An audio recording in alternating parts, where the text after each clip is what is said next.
Hello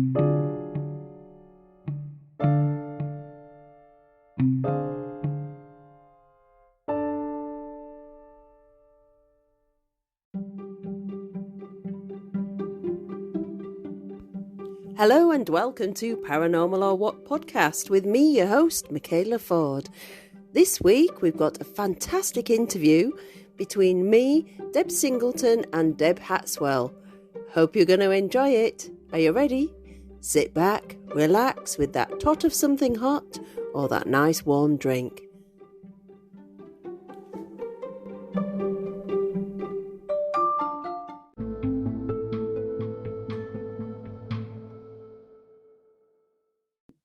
Hello everybody and welcome to this special episode of Paranormal or What podcast. Today we have two very special ladies. We have Deb Hatswell, Deborah, I'm going to call her tonight, and we have Deb Singleton, who's going to be known as Deb tonight. Thank you. And of course me, numpty lady Michaela. So welcome ladies. Thank you. Thank you for having me, for not calling me ordinary Deb.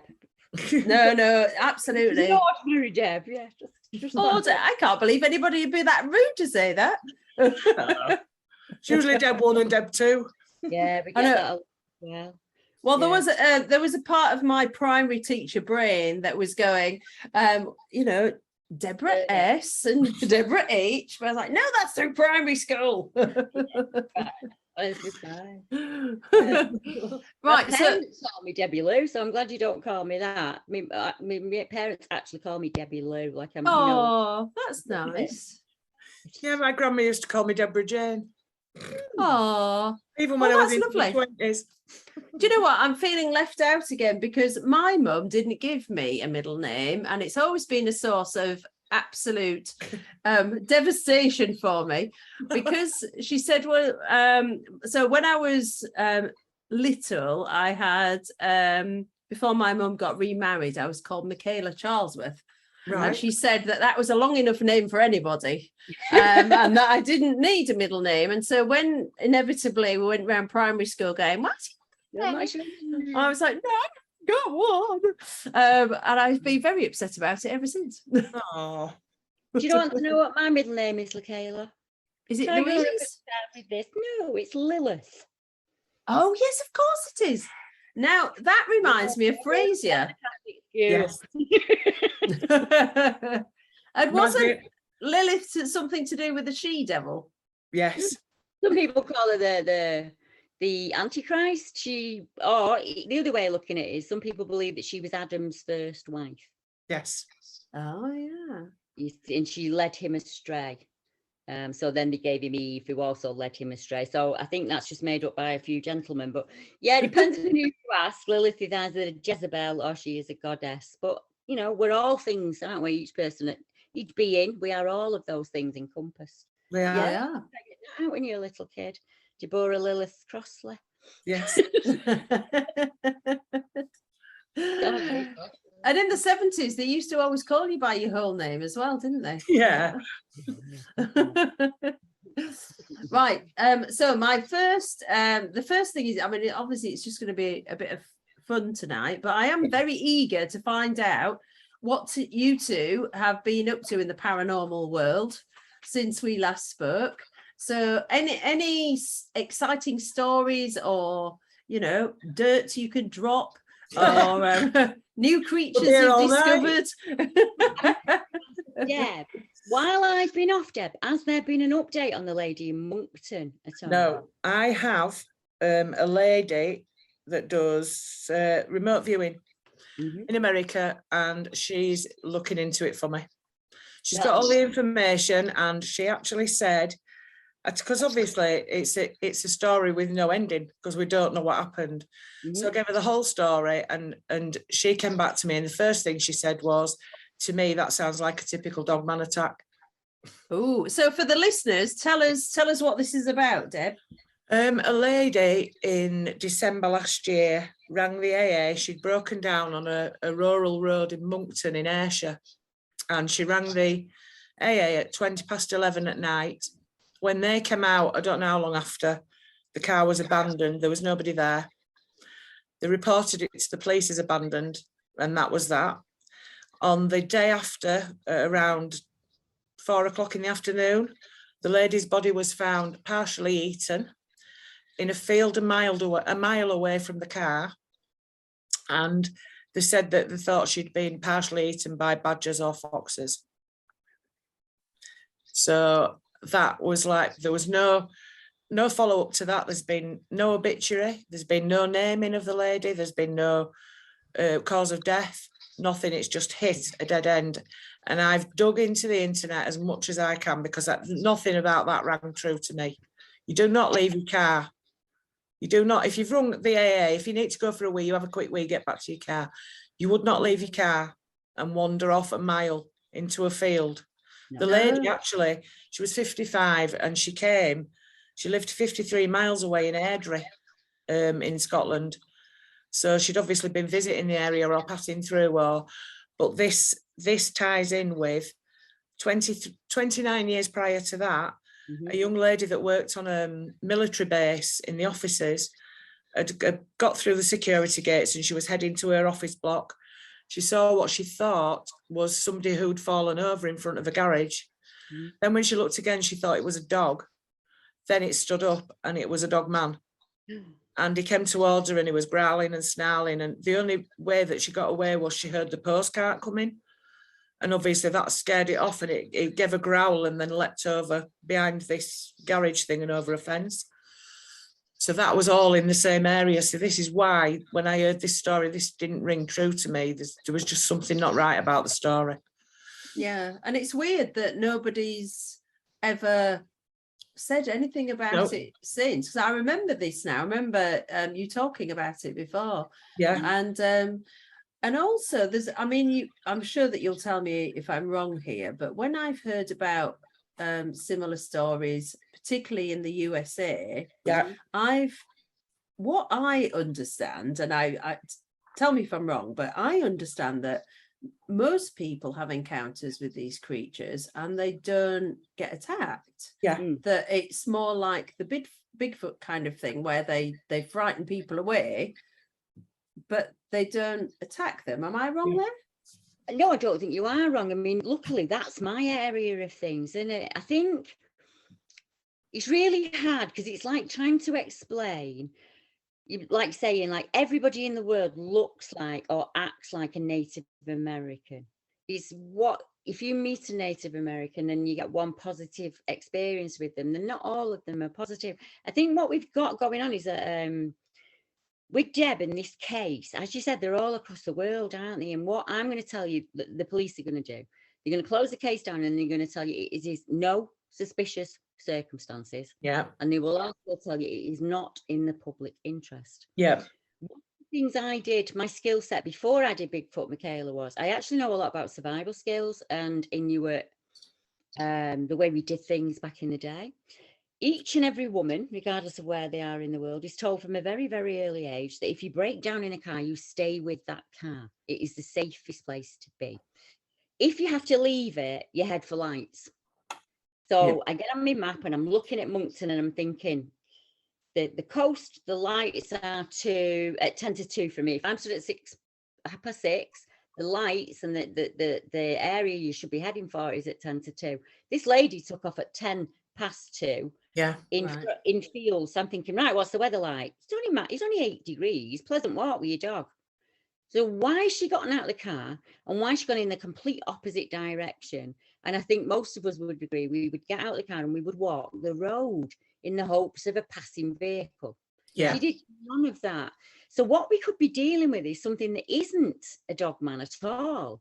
It could be appearing as, showing as. It could be a shapeshifter of some kind, because we do have other reports in the area, not described as dog-like. Upright, on 2 feet, very thickly muscled, complete hair covered, running even as far up as Carrick Maybole, across the Maybole Hills there. It's an area with quite a strange labyrinth below the ground, a lot of energy that swirls around there, lots of old standing stuff.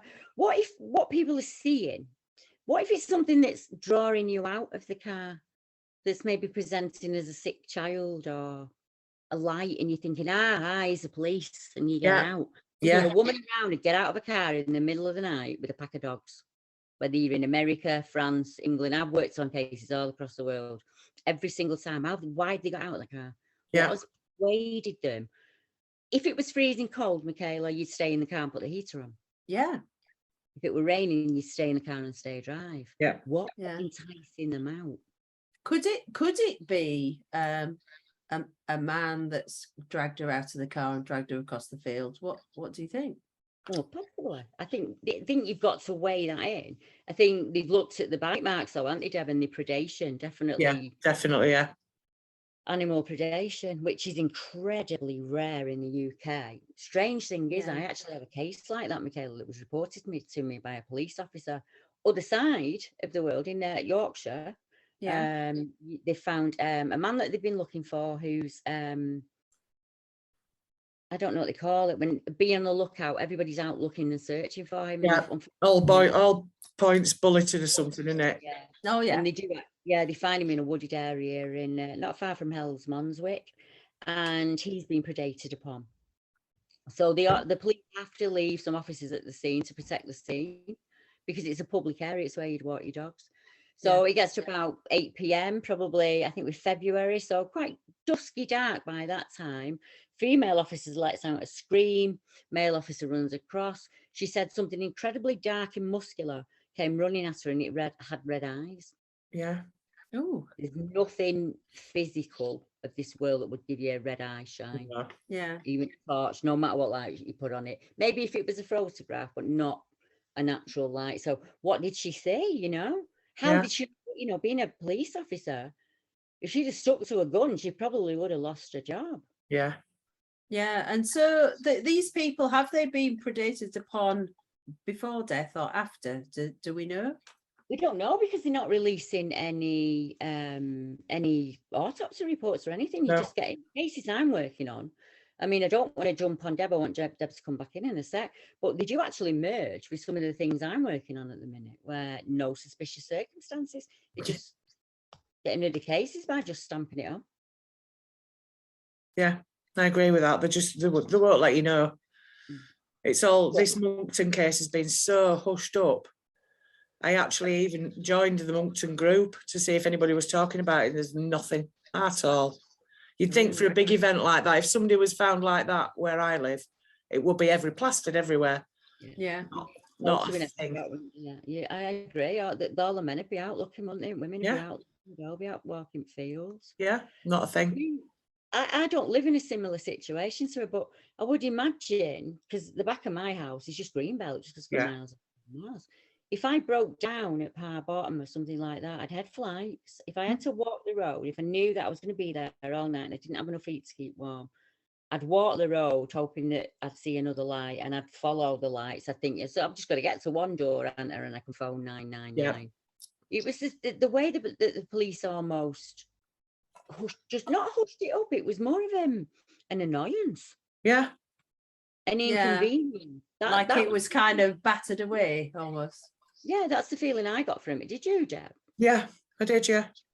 It was like, to me, it almost felt like, right, there's nothing more to be said about this. She's been found dead. That's it. We'll just leave it there. Nobody needs to know anything. I'm surprised her family didn't make more of it. Or do you think they've been hushed up as well? Look at poor David. The case I'm working on with David, the lad who was on the phone for an hour and a half, and he was screaming and howling. Have you heard of that one, Michaela? No, I haven't. What's that? I've been working on the Manchester Pusher stories for a very, very long time now.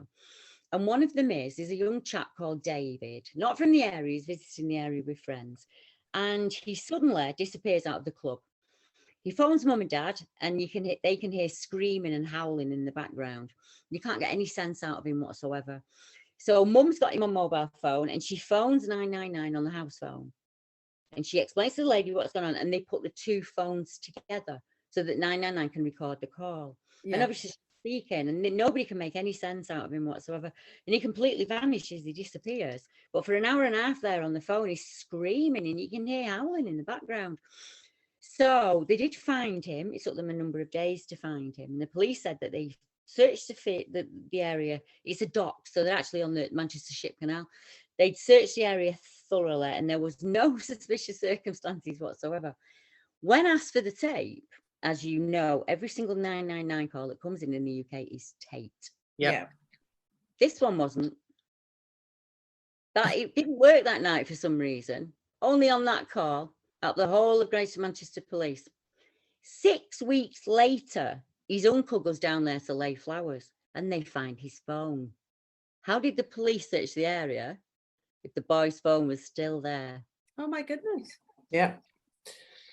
In that stretch of water from Manchester city centre to Liverpool, and on the 5 rivers that run into the Manchester Ship Canal, I have found over 220 males that have been pulled out of there dead, or without no. Some of them have said that there was a man there and he pushed them back in.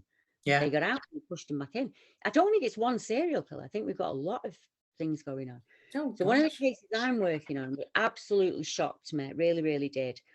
Part of that case is 2018, a lady goes missing from Manchester. So they're not counting any females in this count, Michaela. They're only counting males. So if you're a female and you've gone, doesn't matter, you're not counted. She's shopping, Christmas shopping for a new granddaughter, and she vanishes, completely goes. There's no sign of her anywhere. They managed to pick her up on CCTV. She went to the Rock at Bury. She was shopping there. She went to a baby shop, and that's the last time she's seen on camera. A year later, they pulled the lower half of her foot out of the airwell. So just the foot and the lower calf. And at that point, declared no suspicious circumstances. I am not kidding you. This What is all is in their the criteria? Yeah, exactly. What I can do is when we finish talking, I can send you the links. You pop them in the description. People can check out the story for themselves. Right. So that's it. No suspicious circumstances. Whoopsie-daisy. Let's carry on. 12 months after that, they find the rest of her body parts 30 miles upstream near Formby. Still no suspicious. That case has not been looked at. No suspicious circumstances. Case is closed. So I thought that's got to be the only one. That's got to be the only foot that's been found where the police have said no suspicious circumstances. I'm on 16. Yeah. 16 lower limbs, some of them within socks, within shoes. No suspicious circumstances. And Deb will back me on this one. The latest update from the police is they are advertising for female amputees to come forward in case it's their missing foot. What, in case they chopped it off and chucked it in the river? I know what. I don't need this foot anymore. Chop it off and chuck it in the river. It's mad, isn't it? Oh my goodness. I've put my foot down somewhere and I can't. Oh my goodness. We need one of those, you know, I love detective programs on television. And I've got such a bad memory. There was the old guys that did the cold cases. Oh, the 3 yeah. guys in the 70s. One of them was in Minder, Terry, Yes, what's his name? The Sweeney. So I love that cold case one. And then there's a kind of slightly more serious one. And I can't remember, it's probably called Cold Case or something. Well, they need to employ some people like us to go along in a basement of a police station somewhere and have a look at all these cold cases up on the wall. Yeah. When you start looking, I'm looking for a new career. Yeah, me too. People say, Debbie, don't know how you get the drive for it. It's like if you enjoy a book in it or you enjoy a film. When I'm looking for information, I'm completely zoned in and I'm doing, I'm really enjoying myself. It's bliss for me. Sounds awful that on some of the cases I work on. But I think I can give those families what the police can't. I've got time. Yeah. To go through newspaper archives. So if the Manchester police are saying there are no victims prior to 2012, well, I'm finding them since 1976. So you need to answer that. Yeah. There is no connection between these cases. Well, in a 3-month period, we pulled 3 men out of exactly the same lock. Exactly the same. Reynard Sanaga, a serial offender, lived above that lock. Yeah. If he's had 3 victims that he's given too much to, all he had to do is throw them over the veranda. The cases are all no suspicious circumstances. Yeah. It's just you can't understand. People are saying, but it doesn't make sense. And I say, no, it doesn't make sense, but I'm not the coroner. I can't tell you why he's saying. How do you know that person's not been strangled, poisoned, stabbed, shot? from a lower limb. Yeah, it all comes down to money in the end, doesn't it? That Yeah, they don't unfortunately. have money to spend on the people that they need to investigate it. So the quickest way out of it is just to stamp these things off. It's like it is in courts, you know. I mean, Yeah. our law system is massively underfunded and people are having to take shortcuts the whole time, and it's really awful. It really is. It is, because it's not good for the families, is it? I mean, they're wanting some sort of closure to find out what's happened to the loved one, and it's just no suspicious circumstances. They want a No. change as well. The families that I've spoken to, the main thing that I'm told is, why are there no cameras, no lifeguards, or nothing down there? If you're saying it's only 90 men, Manchester city centre has millions of pounds going through it every day. It's a huge hub. And we can't afford to put a security guard to walk that bank. We can't put life preserving or even a CCTV warnings. Yeah. You're saying these are all accidental. Why aren't you changing something? Why aren't you putting barriers up? The families want to see change. The 17-year-old boy who came out of a nightclub, who they found in below the railway station, he would have had to climb over a fence that was 70 feet tall to get in there. But the police said, oh, no, he climbed in there to get warm, and that's how he passed away. No suspicious circumstances again. Why was there no CCTV on that camera, on that corner? Yeah. Why is it not there now? Is one boy's life not enough? 90, 200? What number do we have to hit? Yeah, but I mean, if you're that cold, you're not going to be scaling a 70-foot wall, are you? I wouldn't have thought so. No, it's absolutely ridiculous. There's no way he could have got in that yard. He isn't wet. There's no mark of the chain link on him. He's not got a rip on him. He's not been sat in that cold, wet puddle. He's been placed there. Yeah. Because his clothing was not wet. He wasn't out there all night. And the case I worked on a case 2 months ago, Michaela, where a woman in Manchester city centre got out of a car in the middle of the daytime with a slashed throat and ran into a cafe holding her throat, and that driver of that car was allowed to leave the scene because she was a working lass. Oh my goodness. So was Peter Sutcliffe. Yeah. He liked a working lass, you know. So that man could have done that several times before in other cities. Yeah. He could be out doing that week in, week out. If the police are not going to stop you, they might as well give you a letter saying, you go and have your fun. Yeah. Gosh. You like and not interfere, as long as you're quiet and you don't upset us. You know, it's just absolutely ridiculous. I mean, for all paranormal investigators, we're investigators. That's what we like to do, isn't it? We want, well, we want the truth. We want all 7 sides of the story. And sometimes you can use your skills and help people with that, you know. And that's what we do, you know, as females. That's what we do, isn't it? Yeah. Yeah. Gosh. I know. So belief. I know. Have you had any new reports of cryptids, Deborah, recently? Can you tell us anything about those? I've had a number of new reports, and I think people think that the reports coming consistently are always present, and many of them that come in are maybe from the 70s, the 80s, or the 90s. And sometimes it can be, I'll put a podcast or a report out and somebody will suddenly rethink something and think, oh, I didn't think of that. At the time, I thought it was something else. So I've had quite a lot of those reports come in.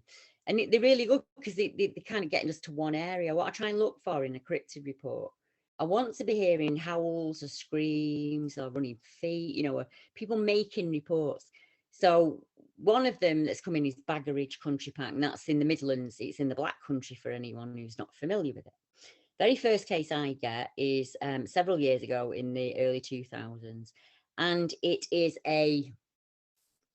let me get it right, it's a man who's actually rabbiting in the field, came in through Karen Charlton, and he sees what he describes as a humanoid figure, crouching down, all black and solid in one colour, watching him from the edge of the field. So a few years go by and I get another report, and this is a couple who see what they describe as something very black and muscular within the field chasing a rabbit. And it gets stranger. So this chap said, you put that report out on Baggeridge, and I remember being in there. He said, and what I thought was a startled deer followed me and shadowed me within the bushes. Well, that's the opposite of what a deer would do. It would go off in the direction. And I said to him, it's really funny you should say that. There's a number of reports there where people have reported a sudden feeling of dread or a sudden feeling of being watched, but they can't see what's watching them. Just this really spooked, let's just leave the area now kind of feeling. So I said to him, right, that makes complete sense to me. And when I speak to a witness, I never tell them the reports that I have until I've got all of the information from them, because I don't want to lead them. I don't want to feed them information. I said to him, now you've told me everything, you can sit down and I can tell you this. We had a previous report from a chap who saw a creature and he described it as being like a red setter, that red kind of colour, the very typical wild man, gorilla type, Bigfoot type. Let's use Bigfoot. I hate that word, but let's just say Bigfoot for now. Yeah. And it's this kind of reddish colour. So I sent an investigator down there. And I said, can you get me some photographs of the walk, the ridge, just where these people were standing and, and everything they would have seen. And he did. And he went for a brew in the cafe and he's got a Sasquatch t-shirt on. And there's a little old couple in the corner and the guy says to him, is that real? On your t-shirt? And he said, yeah, that's what I do for a hobby. And they said, it's really strange because we walked the dog up there and we seen a thing and it followed us. So we're gonna hear now from a couple who don't know Bigfoot behaviour in any way, shape or form. And some typical Bigfoot behaviour is peeping from the side of a tree. Yeah. Or this shadowing, stalking thing. And this feeling almost like you're in an inconvenience, rather than being frightened, more like, get out of my room. Yeah. They have a rescue dog that's not great with other dogs. So what they do is they walk it up on the ridge so that they can have a friendly walk and nobody gets upset. The guy said for about 10 minutes, early spring, he sees this dark shape following them through the trees. And this dark shape is using the trees to hide behind. And he said, I don't want to tell the wife because I don't want to spook her out. Dog's behaving normally. So if the dog was behaving differently, I might have been a bit more spooked. He's just putting it down to someone playing silly beggars or something like that until he gets a right good look at it, quickens his pace a bit. And then his wife picks up and says, what, why are you nervous? Why are you rushing us out of here? And he's like, I don't want to say anything, but look, can you see anything behind us? And she said, oh, and it were peeping in and out at a tree like that, peeping at them. And he said that they just got out of there. And he said, the guy said to him, what was the biggest feeling you got from it? And he said that we were in its way. It was as if we were a complete inconvenience. Yeah. And it just wanted us out of there. So not every cryptid report that comes in is absolutely terrifying. But when you look back, Michaela, and you look at the stock of evidence that's come in beforehand, and you're thinking, there's 10 years between all of these cases. Are they seeing the same figure? They're all seeing the same one? Or are they seeing others? So I look at the colours. 2 colours say brown, one says red setter. So that tells me straight away that we've at least got 2 separate individuals. And red setter comes up more than people would imagine when giving Bigfoot reports. So I'm actually working on the moment at clusters. So I'm going to get people down to Baggeridge if I can, get them to taking some photos for me. And what we'd normally do now is just start asking people as they walk around, you ever seen anything weird down here?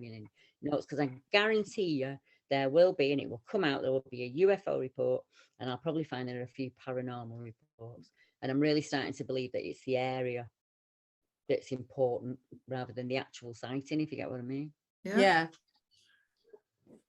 Interesting. And where is Baggeridge? Tell me again. Baggeridge it's in the West Midlands. It's just below Cannock Chase. So everybody knows Cannock Chase. Right, yeah. And when we talk about Cannock Chase, we tend to just concentrate on the actual chase itself. Yeah. If you're thinking that these creatures are possibly flesh and blood, then they have to walk in and out. If they're spiritual in some way, you shouldn't just stop on the borders of Cannock. We should be looking for them further out. And they're there. Lower Penn, Bruntwood, Hensford, all of the around places where the rivers flow in and the canals have reports on them. The Shropshire Canal has 2 reports, one in the 1880s, one in 2018, of a monkey-type gorilla creature that's been seen by a guy on a barge. So if you added them all up together, you probably got over 50 cases down there. Wow. People seem to have this, it's not on Cannock Chase, it's not important. Yeah. But it is to me, it is important to me because there's no point just going to the same place. That creature's not just stood in that place for 24/7. Yeah. It's got to move in and out. If it's feeding, it's got to move in and out. Yeah. And we should be looking for those roots, not really concentrating on the actual sighting area. And the reports that come out of Cannock, I think I've got 33 of them at the moment. Actual cases that I'm working. I know. How do you work 33 cases? It's a very active area though, is Cannock, isn't it? There's all manner of things that have been reported down there. Black-eyed kids terrify me. Them don't want to ever see a black-eyed child. No, me neither. No, me neither. If one comes knocking at my door, I think I'll be telling them to buzz off. Yeah. Excuse me, child, buzz off. Yeah. I'll learn to drive right fast if I saw one in my car, I tell you. A lot of people see them outside the car, don't they? That's what they say. Yeah. It's the insistence of them that worries me. The fact that they're so insistent and serious and just frightening. What do you think they are? Because I know some people believe they're kind of demons.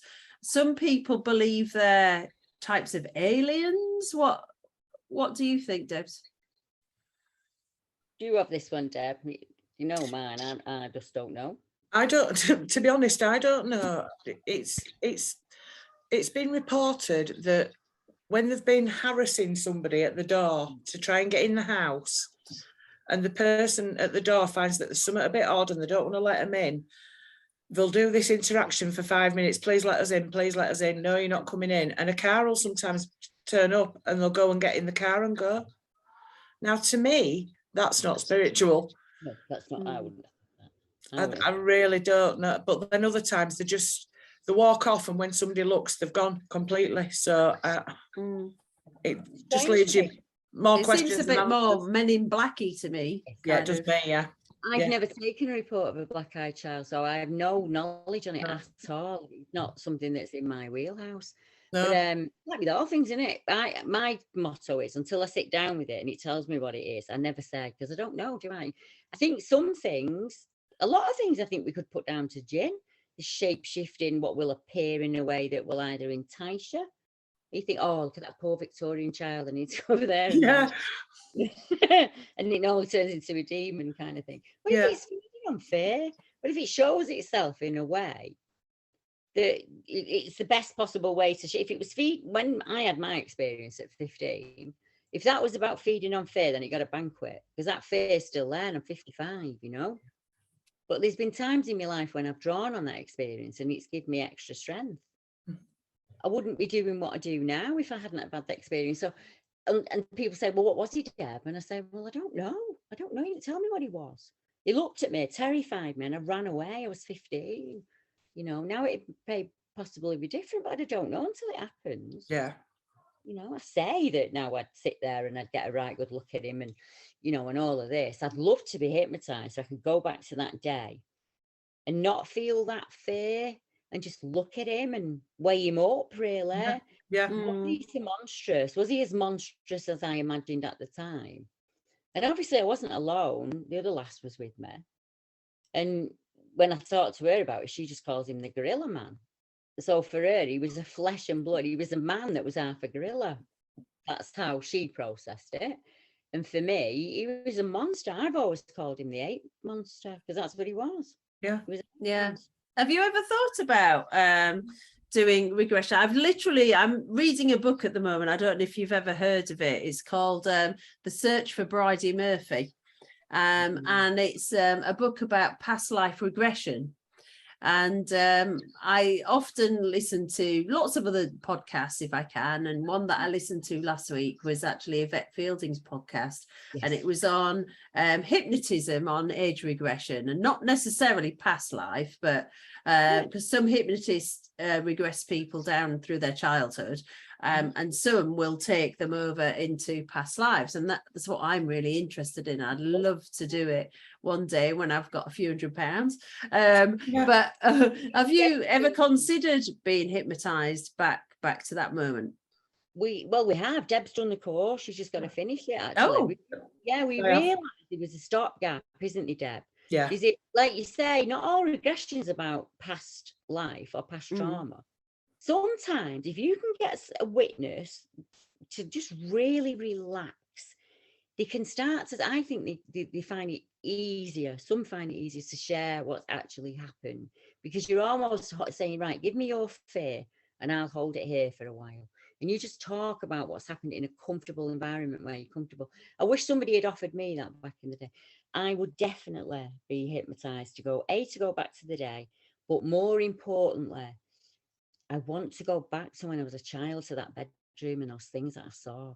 I wonder what that was about. And I need to know if they're connected in it. That thing that stood in that corner that fed off me, were they connected? Is he connected to him that I saw at 15, or are it just completely different entities or beings or something? I don't know. I would love to go back and be a fly on the wall to that child, because now I've got my own children and I've got my grandchildren. I was showing trauma. If you're standing up on your bed and peeing so your parents will come in, rather than being there alone, that's a conscious decision you're making because you're frightened. Yeah. And their answer was to, not my parents' answer, like NHS's answer was to send me to sleep clinic and put me on a sunbed. Yeah. Absolutely nothing. But I was terrified. I didn't sleep. My mum said I didn't sleep a whole night till I was 7. And that even then, I've never, ever, ever been able to sleep deep. Never. I can't sleep. And because I got to sleep, I see things around my bed. And I've been seeing them since as long as I can remember. So, Deb, are you studying hypnotism then? I've got a diploma in hypnotherapy, and the next part of the course is regression therapy. And up to press, I need to resubscribe because the course is all paid for. It's just ready there for me to do. Yeah. At the time, I didn't have anybody that I could practice on, or that wanted me to practice on them. I had plenty of people, but none of them were like, no, I don't want to be involved. I don't want anything to do with it. So I've got a friend now that I've actually met a couple of years ago in the chat rooms on various live streams. Turns out she only lives half a mile from me. Oh, wow. We've been spending a lot of time together and doing stuff together. And University provides. Yes, she's quite happy. She says she's quite hard to put under, but it can be done. And she said she's quite happy to be my little guinea pig for the coursework that I've got to do. So all being well, when I resubscribe, I think we could offer a real gift to people. I worked on early on that Deb has her experiences when she's driving. Yeah, when I'm relaxed. Or when she's laid down in bed chill. Yeah. So for Deb, tuning in is relaxing. Yeah. And I wonder if that's why we get so many dog walkers. I'm out with a dog and all of a sudden it's there and I see it, or the people who are driving those roads. Is it simply because we're at our most relaxed? Yeah. We're almost in automatic meditation. So sometimes when I speak to a witness, Michaela, I can speak to them 4 or 5 times on the phone before I actually even get to the sighting itself. Because I want to get them as comfortable with me as possible, Yeah. So that when you do start asking questions, they understand that it's coming from a point of knowledge, not a point of belief or disbelief. Because I know what that feels like. And I say that to them. I say, I don't care if I have to phone you 10 times. When you trust me and you're ready, we'll just talk and I will just record it. And then that way, I'm not having to repeat anything or rehash you anything. And at the end, if they want me to destroy that recording, I destroy that recording because it ain't my truth, it's theirs, Yeah. Yeah. And sometimes they just want to hear it themselves. They want to, I think it's like when you go to a psychic or a medium, you don't take it all in at once, do you? It's later on that you do. But I deal with some real serious, I've got men who are 6'7" and 20 stone who can't work at that job anymore because they can't drive that route in because that's where they saw it.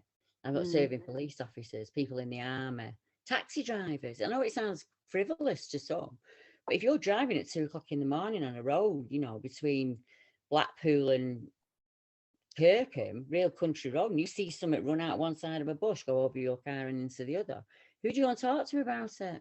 Yeah. Yeah.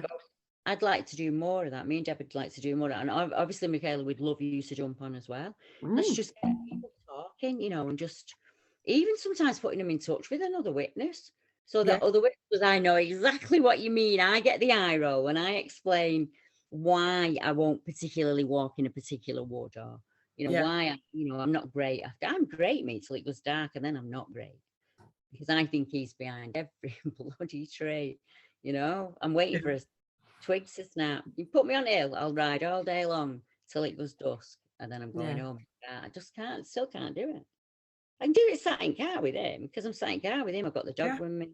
You know, I'm chuffed. Yeah. The actual walking in the wood bit. But we had a listener come over actually, and she had a paranormal experience there. And she'd heard me on the podcast, me and Deb talking about Winter Hill and the stuff that we'd seen and all of this. And she wanted to ride over with a friend, so that's what they did. Then they sat there and they see this misty figure walk out from where the old mine is into Wilder's Wood. I said to Mark, run us up. I go back up there. There's a memorial in Wilder's Wood, and people keep leaving roses there all the time. And I thought, I wonder if that's just him doing his walk backwards and forwards, when she's tuned into him, because she's sat in a beautiful place. It's really calm. Yeah. Instead, I've heard it on all of your podcasts, and I'm thinking, this is where Deb rides. This is where she sits. That's how I keep my brain straight. If I have a really hard case, I get in the car and I go up with Mark and we sit and we just put the wheels to rights and he brings me home. But yeah, I just thought it was amazing that she'd come from the other side at Moor and come over and she'd seen something. Yeah. Wow. She was a witness to something at 19, Michaela, in Daisy Nook area of Oldham on the other side. Yeah, so there's a lot of young witnesses out there as well. Wow, I'm really excited because I'm coming up north next week. Are you? I am. I'm coming up north. Brilliant. Let me know if you get near me and I'll set you up for a look. Oh, that would be amazing. We're staying over near Skipton, which is Really more over Deb. the other side. Yeah. Really So yeah, we're going to be camping and then popping in to brilliant. see parents and stuff. Yeah. So yeah, I know we're going to go for an afternoon in Hebden and a wander up to Todmorden, see if we can see anything exciting. But There's just been a massive fire in Hebden Bridge. oh no, has that? Yeah, The big mill building, yeah, it's gone up. Yeah, There's taken a restaurant out and people have had to be evacuated to the local village hall. And so dry. Oh my goodness. Our res is there's nothing. You can see stones in the bottom. I don't Yeah. think I've seen it like that. all Not reservoirs are like that. I went to pick.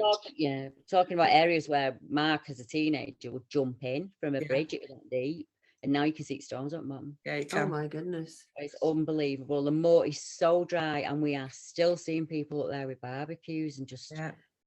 flicking cigarettes. A tree went up Sunday night, not far from me, because we've not had any rain at all, which is Yeah. unusual for where I live. We got a lot of rain. But honestly, what I'm going to do tonight then, Michaela, if you're heading Todmorden way, I've got some active cases there. I'm going to send them over to you and you can look at them. That's where the calf was found, Deb. Yes, yes. We had a guy get in touch. He was out walking and finds this bullet about 18 months ago, I think.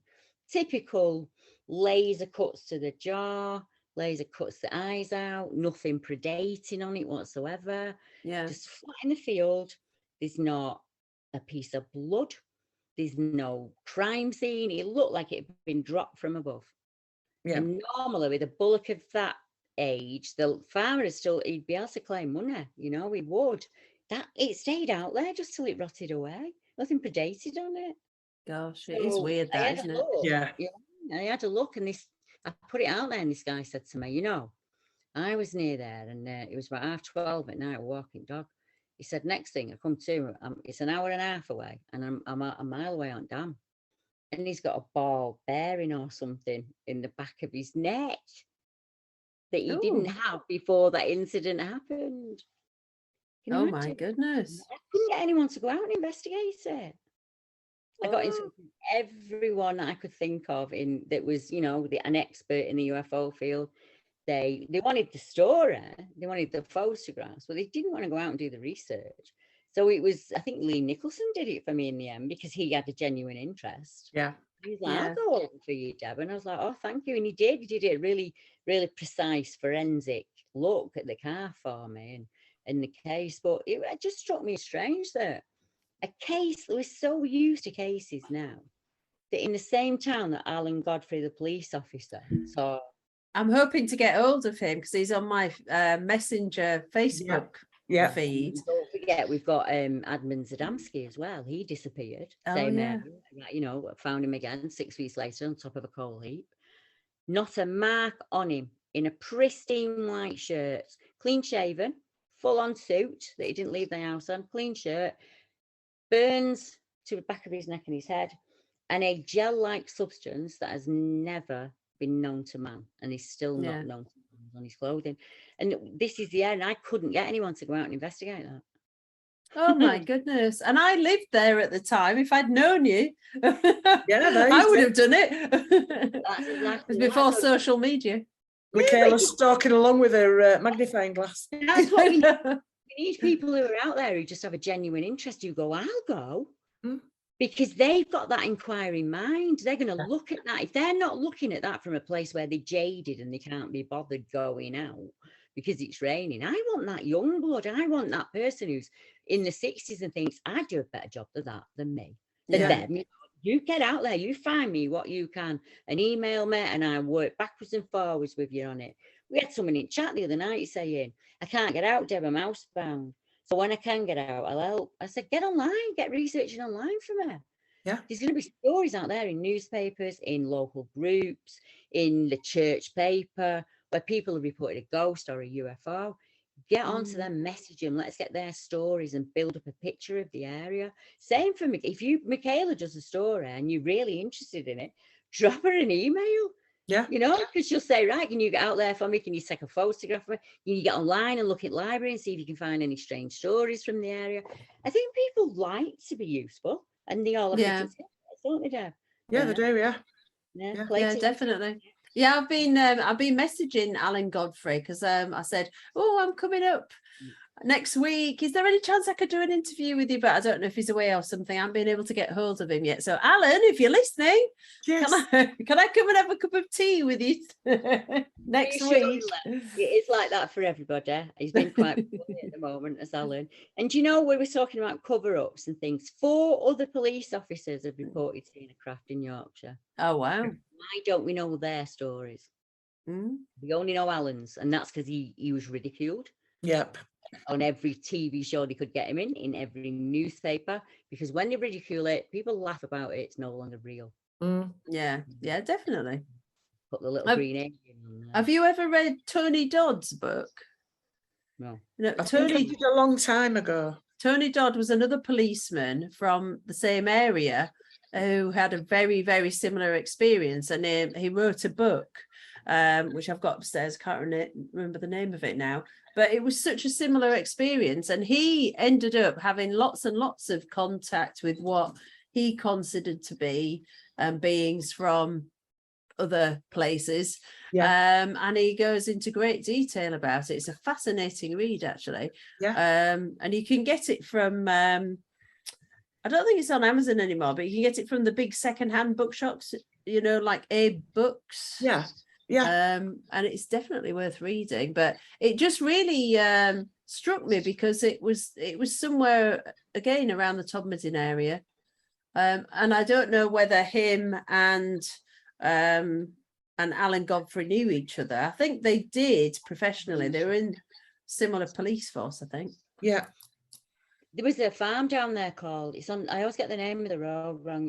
I pronounce it wrong. It's like Lubbock's Farm down there, as I'd say it in my accent. And from about 2008, he was engaging because he was finding numerous cattle that were gone missing in mysterious circumstances and then showing up again, or lights on the moor, or animal mutilation. But and I might get this wrong by a year either way, so don't quote me on this. This is not gospel. Around just past 2010, 2012, he had a visit from a government department and was told that he was no longer allowed to engage.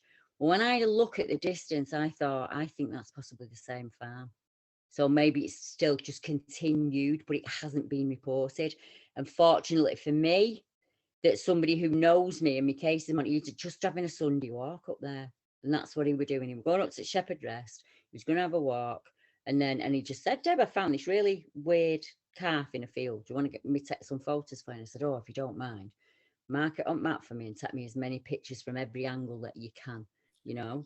And you think about, you've got all those people out there that could have done that job. They probably got Geiger counters. They could have tested soil, you know. So many experts out there, and they just didn't want it. We've become so used to this churn of right, next one, give us the next one. Let's have the next witness, let's have the next witness. Yeah. It's that anyway, really, because it diminishes from the struggle that they have to go through. Yeah, that's not the only person I've spoken to where they've got an extra body part, something within them when they've come around from some will call it a lucid dream, others know it's a visitation, some just lose time. My husband just lost complete time. Yeah. There's no knowledge of what went on in that hour and a half. Another lady, she'd seen her own son. She said, I know for a fact that when we were taken onto that craft, that boy that I was looking at was my son. And I don't mean alien son, that was my physical flesh and blood son. But I was seeing him as an adult. And she said she was in bed and her toe felt itchy and she kept rubbing, when you rub your toe against your foot. Yeah. And she heard dink and a round spherical ball fell out of her foot and hit the floorboards in the bedroom. And she still got it. No one's ever tested it. I want to barcode it, mate. Yeah. I want to put it to a barcode and see if anything comes from it. I want to test it for radioactivity or just test the metal. What is it? If it's just iron, is it something maybe nobody's interested? If I go to the newspaper, they'll put woman who sees green man, green little green aliens. Like I'm not doing that to her. But why is nobody collecting this information? There's been quite a lot of I don't know if there's been a lot. There's definitely been a few cases of people having implants removed, and the surgeons, when they're trying to remove the implants, say that the implants actually move out of the way as if they're trying to avoid being taken out, as if they're sentient almost. Yeah. I've heard that a lot of times.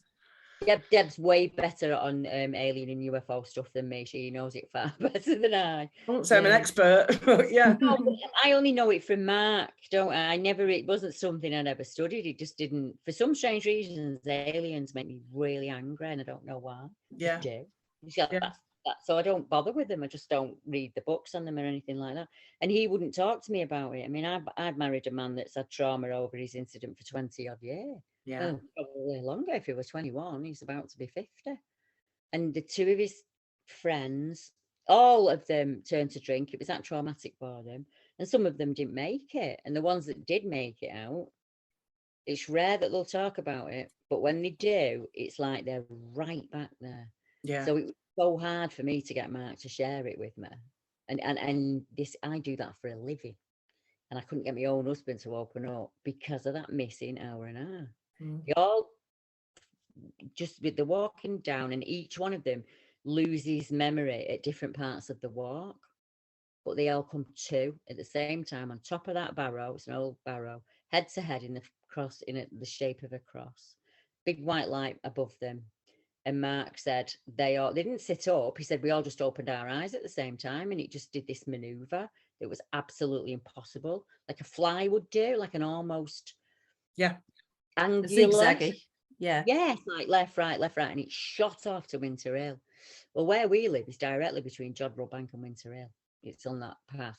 And if you take the left. If you take the right, you go to Toddy. So is something happening between Winter Hill and Toddy, and and that triangle shape? If we were in America, we'd give it a name, wouldn't we? Like the Cheshire Triangle or something like that. But what if they're following the old ley lines, or they're following areas where we are transmitting? And Winter Hill, for anyone who doesn't know, is a massive radio transmitter. Yeah, it is. It's in Toppet Moor. It's in highest place on West Pennines where I live. And it's pretty desolate up there, And it is. I mean, I've worked with people who've interviewed people who've said that you just see them go across at night. It's so clear up there. You can see all the way to the Welsh Hills. I can see right out to Blackpool on a good day. So the sky is clear as well. And you get some amazing views up there. And people see the most extraordinary things. Yeah. And then you've got that police officer who gave his house up and moved back to. You can't buy a house up there for less than 500,000. Not a chance. Not a chance. It looks like old England used to look. And he gave up his house and moved into his daughter's dining room on a council estate in Liverpool because of something he saw on the moor that night, and he wouldn't tell anyone what it was he saw. He had his grandchildren staying at the house, and he said that was enough for him. And he packed them up and he took them back to Liverpool. Wow. I know. That's got to be phenomenal, hasn't it? When you come down, I'll set you up if you want. Yeah. You'd enjoy that. So yeah, you come down and I'll set you up there. I did the Skywatch when we had a BBR meet at Rivington Barn, and on the night we did a Skywatch, and I was tracking like a fast-moving star. I thought it was, I knew it wasn't an helicopter, but it was because it was quite high up, but I knew it wasn't a satellite because it was going too fast. And as I'm watching it, it actually split into two, carried on travelling at the same speed, then merged back into one again and carried on outside. And I'm like, but it was just, again, it just looked like a star. Yeah. The weirdest stuff. So have you got any sort of Air Force bases up there, or army bases or anything around there? That's further in, that's at Holcombe Moor, but we have got accounts there. The old Krypton Factor, you'll remember that. Yeah. The assault course there, well, that's up on Holcombe Moor. So two of the things I'm really interested in is all this paranormal stuff, and John Dee, the old alchemist. Because there's rumour that where I saw that strange creature, he was there with Edward Killer and he summoned a tall, hairy demon. So I've always wondered if that portal's been opened, and it's always been opened. And the other place that he would have visited at the time, other than Cheetham School, would have been Holcombe Moor, because his wife lived there, and it's where two ley lines cross. So we've got like that's the nearest military base that I know of. I'd have to go and check to give you the correct answer. What you've got up there is desolation. There's nothing out there. So you get the one little house in the middle of nowhere. And it's just, there's not a whole lot of wooded area. We have wooded areas, but it's a moor. So it's these vast places, and there's much less light interference. Normally when you're up on top and you see helicopters, they're lower than you. You can see them going across the valley. So right. I can see the rain come in because I'm higher than the weather. And you sit there in kind of cloud will literally envelop the car and just take off, because it's actually that high up. But it's just, if it's the best place that I could think of at Skywatch. It's amazing. Yeah. There's one little wood that my dog won't go in, which I find really strange. And that's the wood where the miner walked from one side across. He's never balked at anything at any point. And like, come on, the stuff I have, me and my husband go out and we look for monsters, dog men.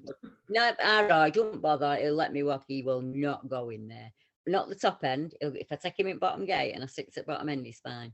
But if I take him up to the top bit where they pull it latch down and he don't like it, he growls at the wall.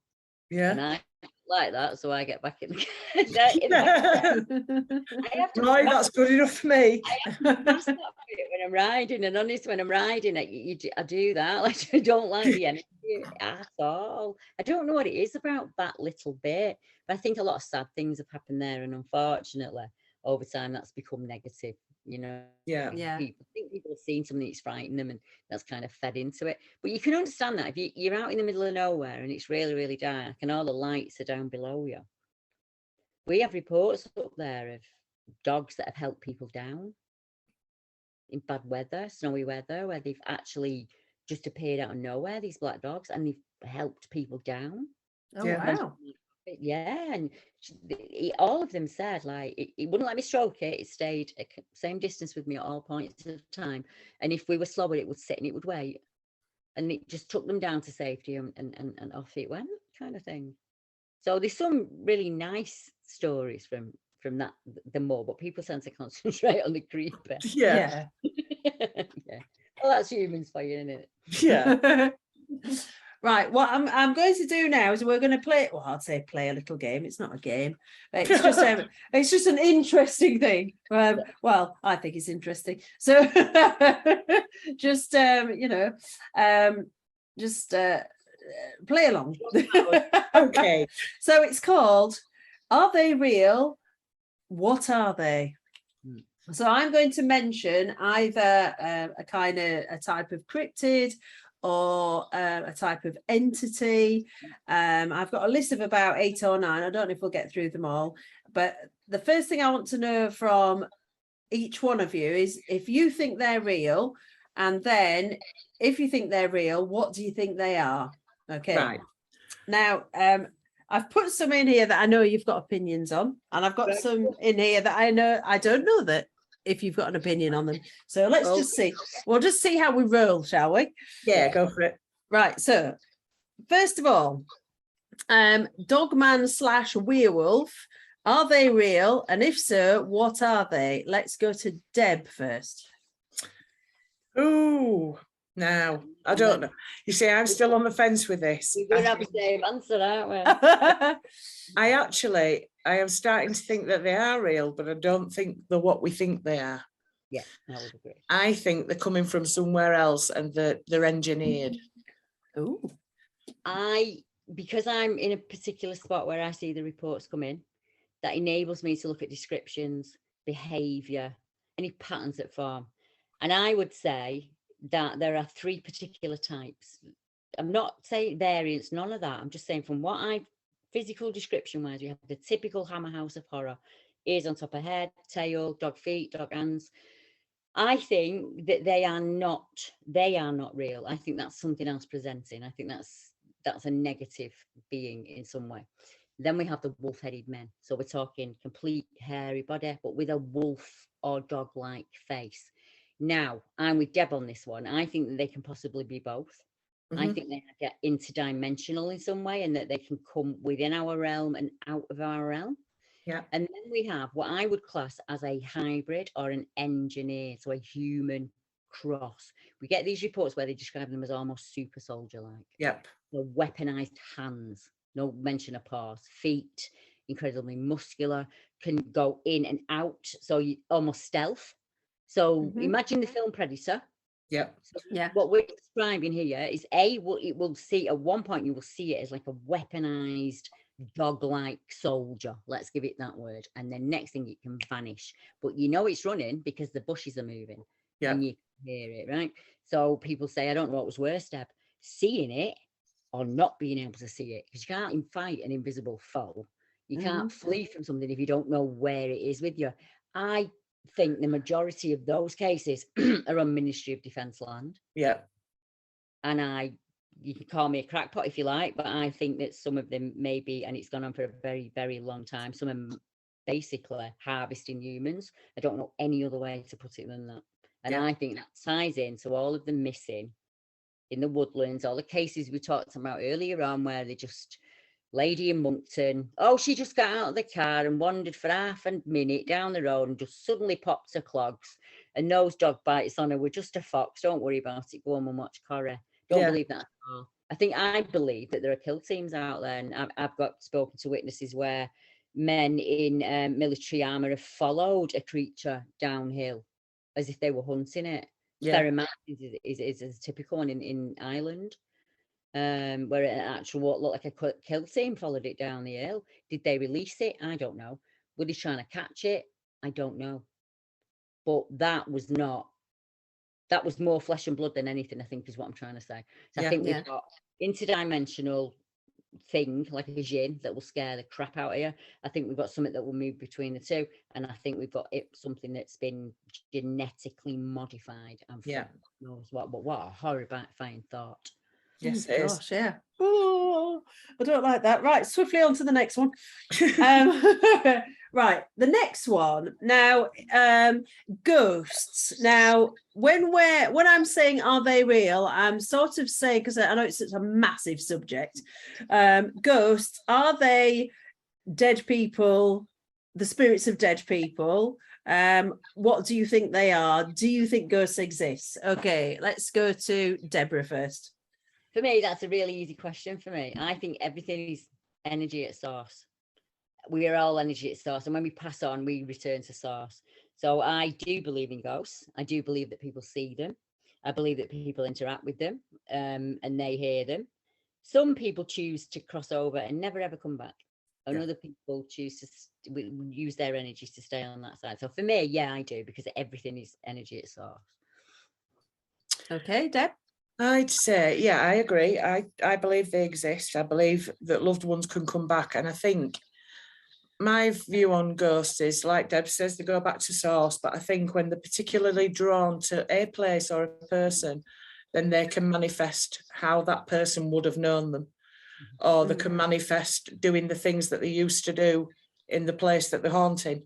That kind of thing. So something that's familiar to them, they will appear as they used to, I don't know, dressed in a chef's outfit or whatever they used to do and go about their job because they love doing it so much. So they're drawn to that particular place because their emotion is love and enjoyment. And that's so, yeah. their energy space, yeah. So for them, that's the connection, isn't it? Yeah.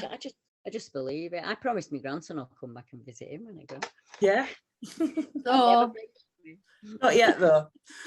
Oh, that'd be amazing. No, I also, Deb, I promised him I'd be here till I'm 104, so we're fine. Oh, that's good, yeah. Yeah. Just be a bit careful if you're promising that you're going to be there forever.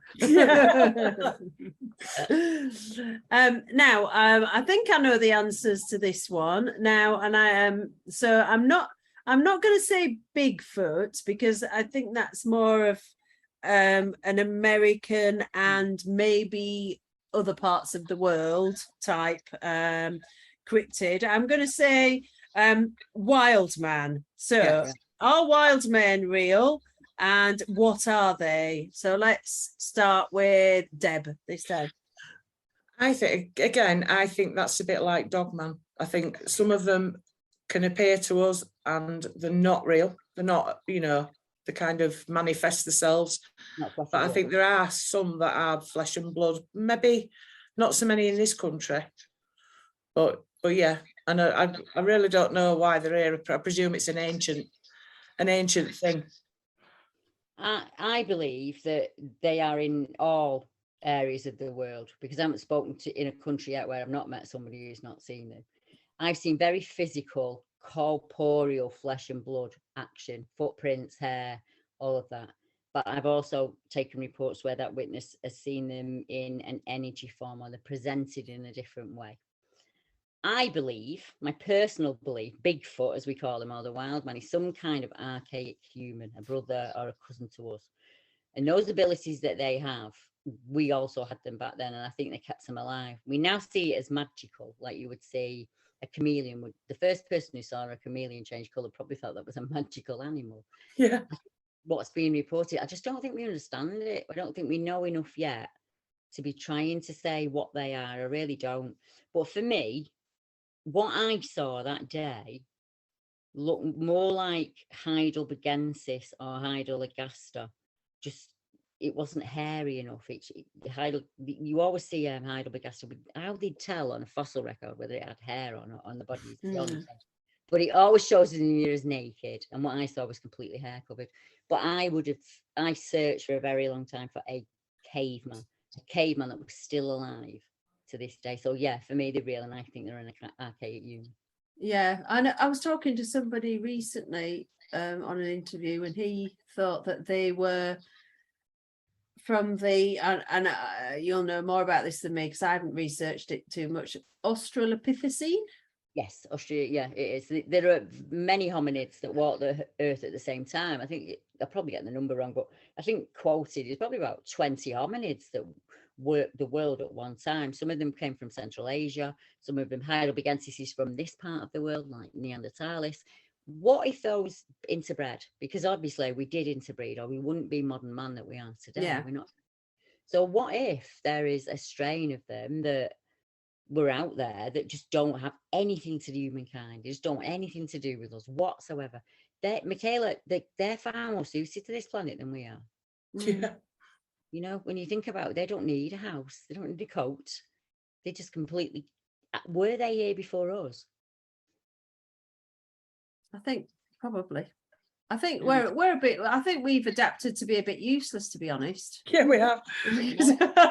I mean, yeah, we might be cleverer, but when it comes to surviving in the wild, we're a bit rubbish. We'll have it if we haven't got a microwave. Yeah. My husband says they are what we would have become if we'd have chose a different road. Yeah. Yeah. That works. We're a bit weak and weedy these days. I mean, yeah, we are. Right, my next one. Now, I'm really interested in this because I don't know either of your takes on this. And I realise that these three things that I'm going to say to you are all completely different things, but they're all in a kind of a group. So, are they real? What are they? Pixies, elves and fairies? Most definitely. 100% they are real. What are they? Depends on what, like, most people think of fairies, that thing off Disney, don't they? Yeah. You know, shapes and fairies. Some fairies reported as 7 foot tall and hairy. Oh my What are goodness. they? They are the other side of the veil that some people can see, because I still get modern day reports of them. Wow. It's not all in the past. You ask Deb that one. Deb's had her Go on, own Deb. Yes, I've seen fairies. I believe in fairies. Tell me. One night I had a crystal ball that I had at the side of the bed, and it stood on an electric thing. I got it from Marks and Spencer's actually. Oh. And it shone coloured lights up through the ball, and the ball had bubbles in it. It's a glass ball, really heavy. And then you could choose like a light sequence to go through it. So it went from electric blue to really bright purple. And I used to have it on the white one to use as a night light while I was reading. And you could have sounds on this machine as well, like waves and birds singing. And it's like a relaxing thing. And you had little beads that you could put in and they heated up. So you got the aromatherapy thing as well. Oh, wow. I mean, I'm going back, 25 years I had that ago. I bought that. Anyway, one night I was laid in bed reading and I thought, I always put my book down and then I laid on my side looking at the light before I put it off. And I realised that sat on top of the light was something that's a little bit smaller than a Barbie doll. She had long blonde hair. She was leaning back on the ball, swinging her legs off it and kind of like looking round and smiling. And I thought, that's a fairy. Oh my God, you just made me go all funny. I know, I've gone goosebumpy remembering it. So I'm staring at her and she'd not even noticed me. Didn't look round at me, and I was just looking at her and she was less than a foot away. And then as I'm watching her from the other side of the ball, holding onto the side of the ball and looking round, was the male equivalent of her. And he looked like, she had like a long white floaty dress on, and he had like, I wouldn't say pajamas. It was like a loose fitting top, what you'd call sort of a blouse, and wide-legged white trousers. But it looked like Freddie out of Scooby-Doo. The blonde. Oh, yeah. Hair and everything. And he was like looking round as if he was looking for her. And when he appeared, obviously, I shrieked. Oh. Because I wasn't expecting, I saw her and I was stunned, and then I saw him and I was like, ah, and I kind of shrieked, and they both looked really shocked and just disappeared. So oh my goodness. I do believe that they exist.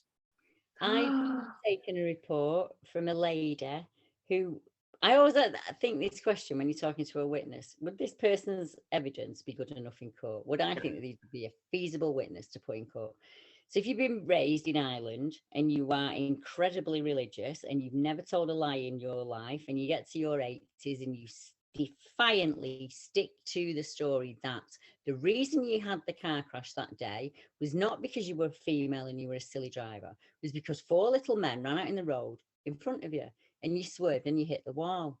So it's her great niece that's contacted me and said, please will you take me Auntie Eunice report? Most definitely.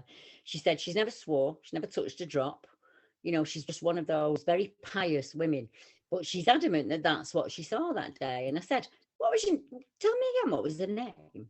And she said Una. And I said, you know in Old Irish that means Queen of the Fairies, don't you? And she went, oh, that makes complete sense. She said, that's where we live at Fairy Cottage. Wow. Oh my goodness. Talk about synchronicities. Yeah. Exactly, yeah. Lovely. Wow. And you know, she got in touch with me 2 years later, Michaela, because she was out walking and she found a tree, a huge 12-foot tree that had been tipped upside down. So the roots were up above and the head was rammed into the ground. There was no sign of, she took photographs. I've still got the photos, no sign of like a chain on it or a machine or anything like that.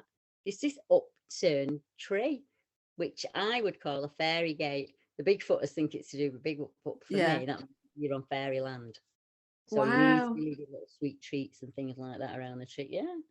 Did I ever tell you about that that story about the little brown elf? No. That my friend saw. No. Some people have listened to the podcast before might have heard this, but the really weird thing, when 2 stories come together and 2 people say the same thing from a different place, It's really weird. So I was interviewing Craig Bryant. Yeah. And he told me this story, and then I'd already heard a very similar story from my teaching assistant at school. And because I never trust myself. I always think I'm in the wrong. I think I've just got a big guilt thing. Yeah. So I thought I had this really hot sweat on while I was interviewing him. And I thought that somehow I'd misremembered the story and made it my story. Right. But when I went back and checked, it was so he had a story from a lady that told him, and I had the story from my teaching assistant. And basically, both of the stories went like this, and they were both. I think mine was from Ireland, so my teaching assistant's from Dublin, and this was a story from her auntie who lived in Dublin many years ago. And I think Craig Bryant's lady was somewhere up in the north of England or maybe Scotland. Anyway, they both went like this, that these people walked into their bedroom one day, and they both saw a tiny little brown man who was probably 2 or 3 feet tall. It was really dark brown and shriveled, almost like, I don't know if you've ever seen the story Stick Man, kids story Stick Man, where there's a stick who has arms and legs and he has a little adventure. They said he was like a man made from a kind of wizened brown stick. Right. And when they walked into the bedroom, they were kind of, because my teaching assistant attributed it, because we were talking about socks that always go missing. Yeah. And I was saying that I had over 100 single socks in a bag. I was like, where the heck do the rest of these socks go? And she had this theory. She said, well, my auntie reckons that it's the little brown elf man that comes and takes the socks. And so that's how we started talking. Anyway, this little man sort of looked shocked at her auntie, and then he opened up a tear in reality, in our dimension, and stepped through it and then zipped it back up like it was a piece of material, and then he disappeared. And this woman was like, an elderly lady, pious, Catholic, Irish, You don't want ridicule, do you? You don't invite ridicule. Yeah. But Craig Bryant's lady's story was exactly the same. And it just makes your mind boggle, doesn't it? I always get the name wrong, Shahalia, and it's the Crystal Mountain, they call it. There's not as much granite in it. When the sun hits, it actually lights up. Oh, and wow. there's a fable there that, whether I think all fables are a part of them stuck in truth, started from somewhere. And there's this tale there that if you go into the children go into the mountain, that they will come up at Loch Rannoch at a different place. And there was a guy sat down there, and this little hairy brown man that looked like he had mud sprayed all over him was cutting his shadow out with a pair of scissors. Oh my goodness. There was a woman at the other end, a little fairy, exactly the same as him, all dirty and muddy, cutting out and I said, are they shadow stealers? That's what they're called. Yeah. They say that if they catch your shadow, then they can keep you, that kind of thing. There's so much tradition wrapped around the fae, as I would call them. Yeah. Some people would call what your friends have seen a brownie, or a little brown boy, or a Pictish boy. There's quite a few names for them. And they were said to know every plant in England. And the fact that you could actually kill an army with the seeds out of an apple, because if you cut the seeds and leave them in the sun, it makes cyanide. Yeah. Oh, yeah. When you cannot test chemically, how did they know that? Yeah. How did they know? He said that they could enslave entire villages by just polluting the water. And then they would make those villages work for them, bring them food, bring them comfort. So like these really masterful, mind manipulative little brown things through nature and their knowledge. Why didn't they take the Romans out? Because we didn't believe in them at the time, and nothing will work if you don't believe in it. But honestly, I love my job sometimes, because the tales I get to listen to. A lady in Lancashire who went to get her haircut in 2018. and said the hairdresser's lad came running in the house and said, Mum, we just seen a little man sat on the log. And she went, leave him alone. He's probably about 5 minutes. She went, no, a little man about a foot tall, like a gnome, just sat there. And she said, oh, what did he do? And he said he was just watching us play football. Oh, You know, the magic of that is amazing. it is, yeah. Oh, wow. Oh, I love this. Right. Next one. Okay. Now this is an interesting one.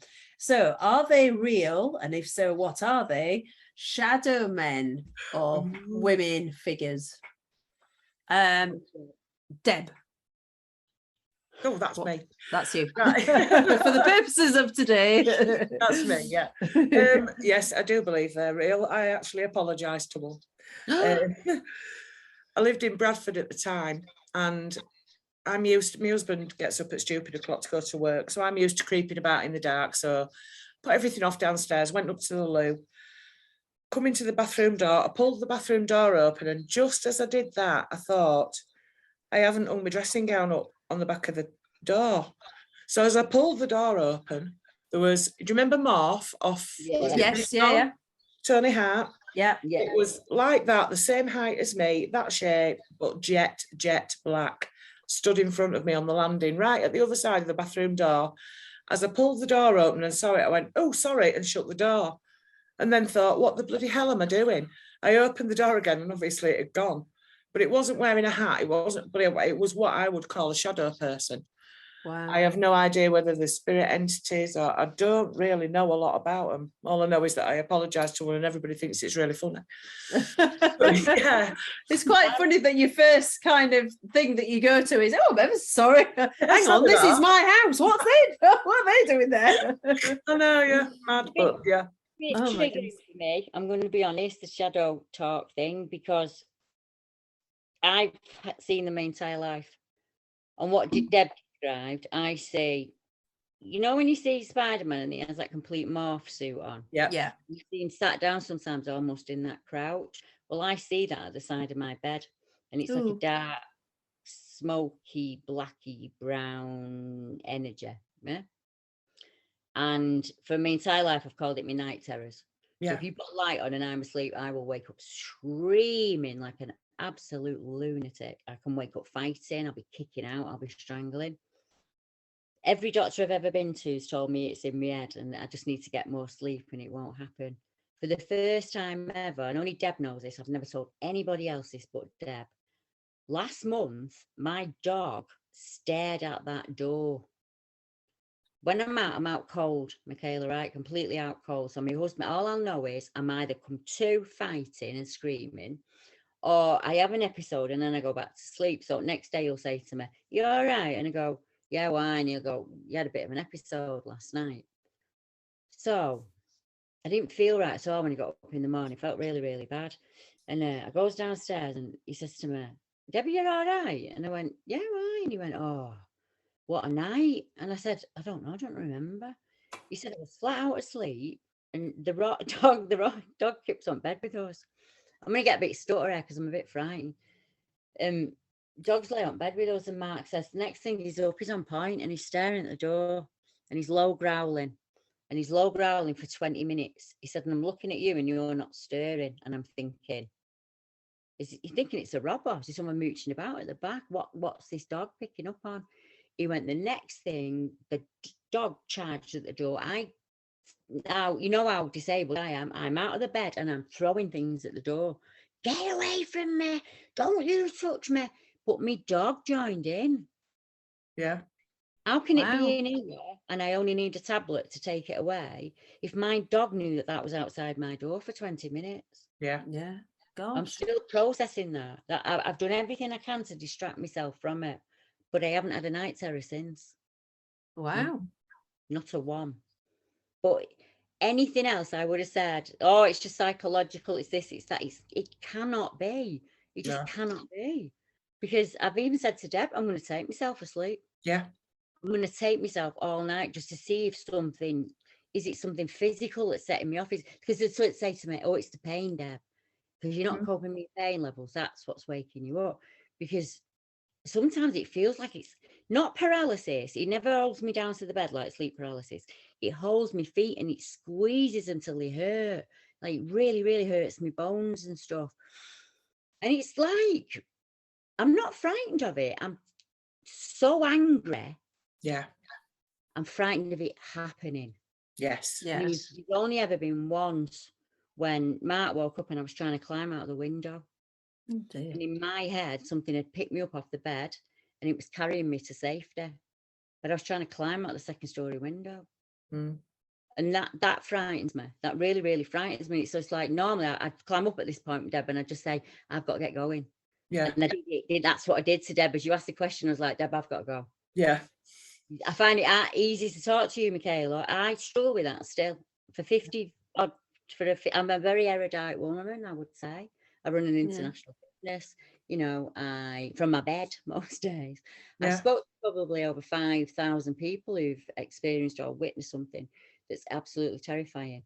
And all I have to think about is that, and I can say, I understand. I understand what it's like not to go to sleep at night. I'd do anything, me, not to go to sleep. I'd be up till 3 and 4 in the morning. Yeah.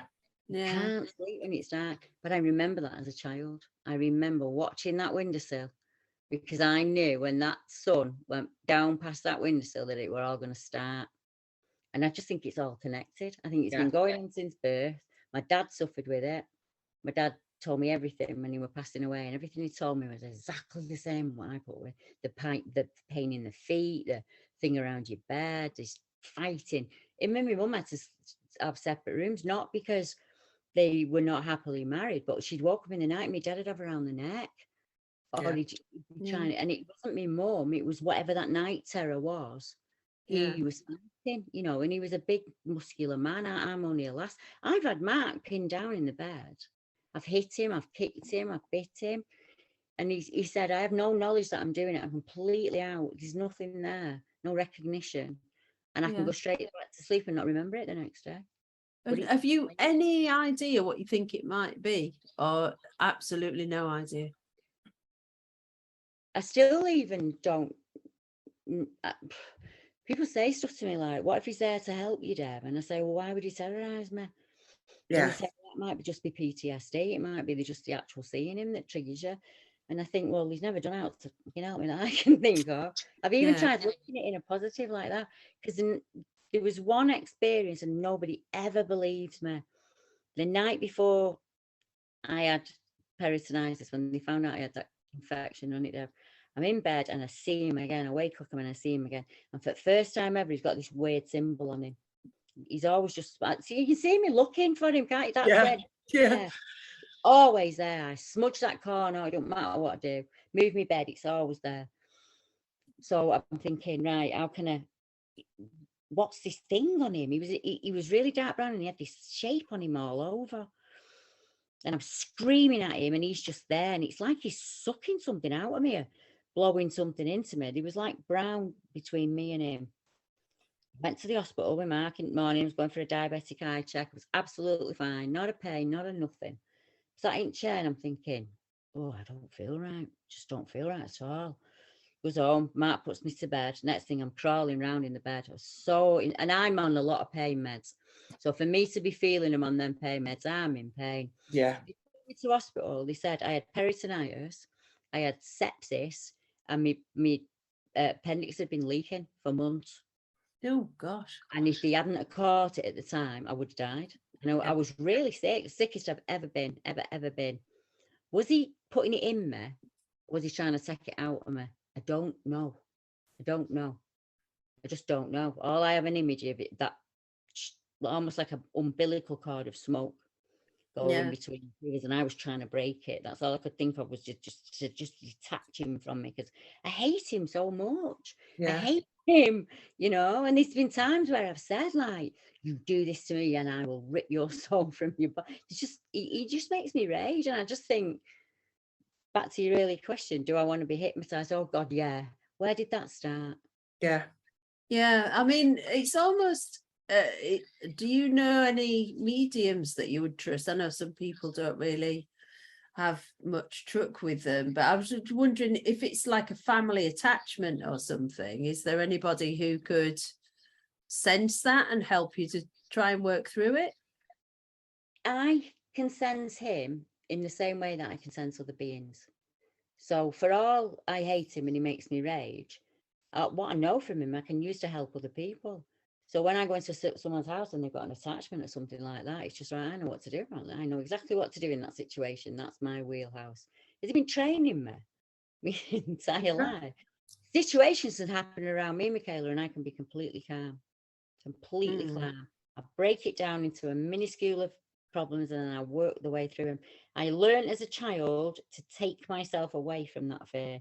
So it'd be in that corner over there and it would send things at me to frighten me. And I learned to shrink that fear down as small as I could make it. And I would throw it. Even as a child, I throw it away and then it wouldn't touch me then. And then I could go to sleep. And some people say to me, Debbie, that's torture.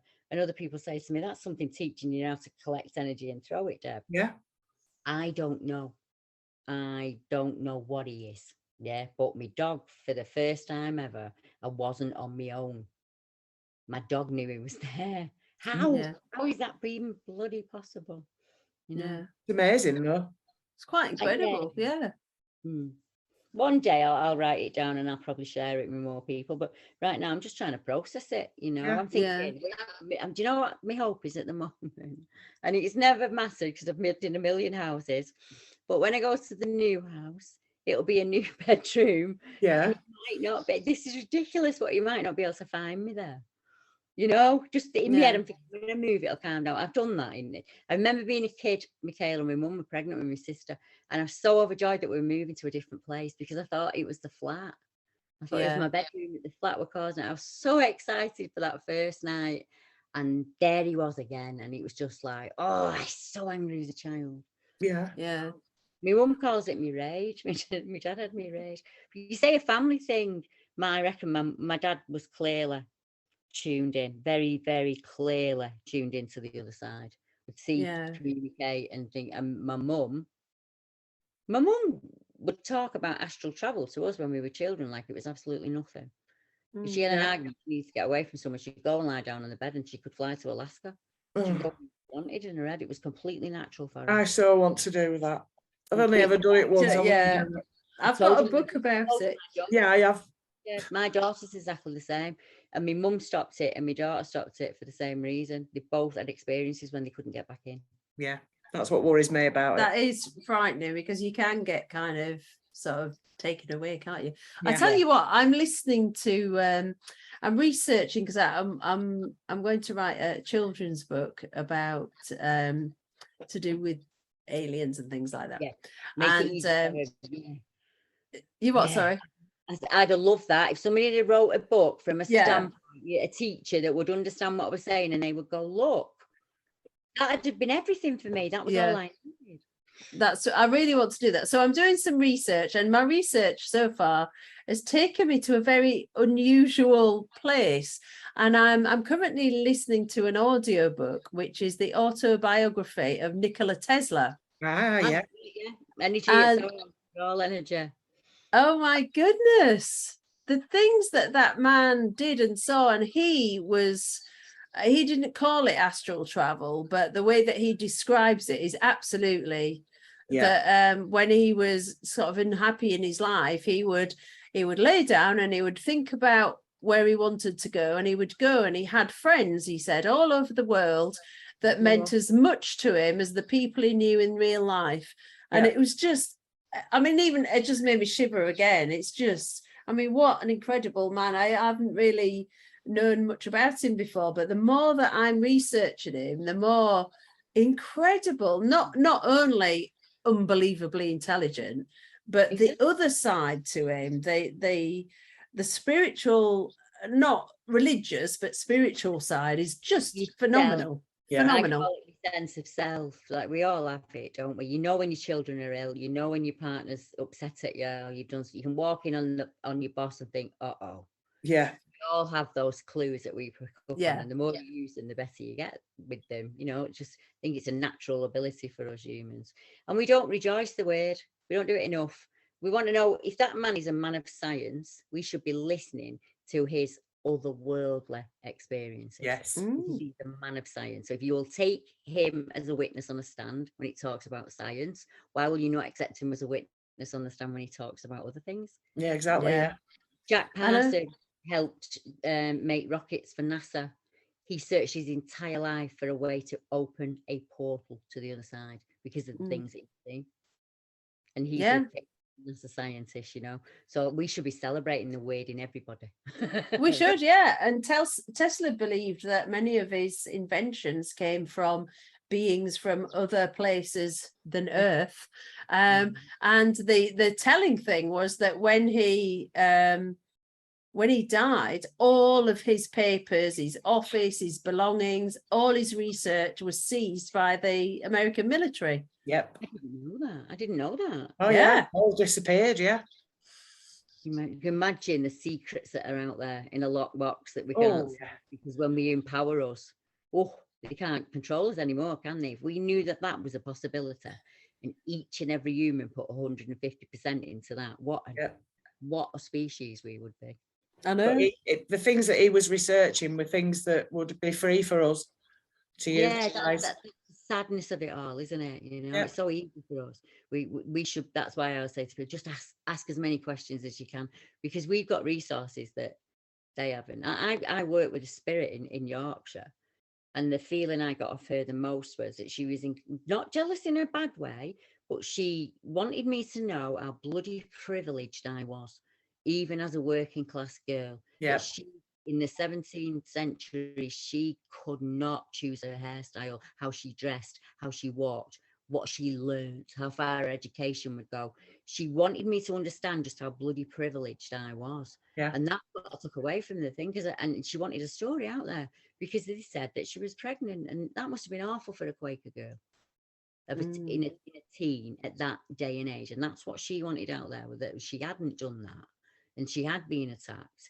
And she just basically said to me that you should be incredibly grateful for everything that you've got, because I didn't have these privileges that you are. And I made her a promise that day that I'd tell her the story, and I haven't had contact with her since. Yeah. So hopefully that was enough for her. Wow. Oh, you need to get going. Right. Okay. Sorry. Right. I'll leave the rest of I've got another list here. So it means you're going to have to come back and talk to me another time. Yeah. I've really enjoyed it. It's been really fun. It's really, really good. And I shall be in contact again very soon. Yes. And it's been such a pleasure sorry, I was rambling on so much then, Deborah, that I didn't really anyway, it's all about me and my podcast, never mind what everybody else is doing. The best way to interview, Michaela, you just sit and have a brew with your mates, and anytime you want to back on, we'll be back, won't we, Deb? Oh, definitely. Yeah. Brilliant. Well, thank you so much, and I'm going to try and get this out on my podcast this Thursday.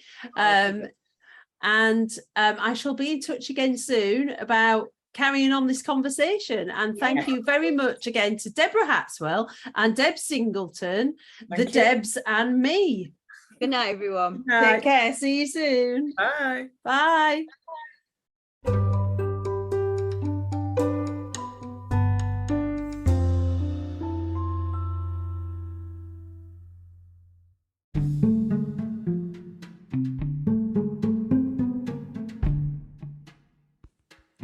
Wasn't that a fantastic interview? It was such fun to do, and thank you so much to Deborah and Debs for being on, and I really look forward to part 2 next time. Now, I was hoping to be able to do a podcast next week, but unfortunately I'm going to have to go dark next week due to family commitments, etc., etc. But the week after, I have hopefully lined up a fantastic interview, which I'll tell you about later. And we've got some very exciting people who I am interviewing in the future, but that's all a bit of a secret for now. Don't forget to keep reading Paranormality magazine. You can find it on the Magster website. Please send me in your stories if you have something weird or strange or downright spooky happening to you. Email them in to me at paranormalorwhatpodcast@outlook.com, or record it onto your phone, even better, and either send it to that email address or put it on the Anchor website at anchor.fm/paranormal or what podcast /message. Okay, spooky people, I look forward to speaking to you again next time. It's now time to snuggle up, lock down, cuddle up, and blow out the candles. Until next time, good night. And don't forget, together we can figure it out. Night.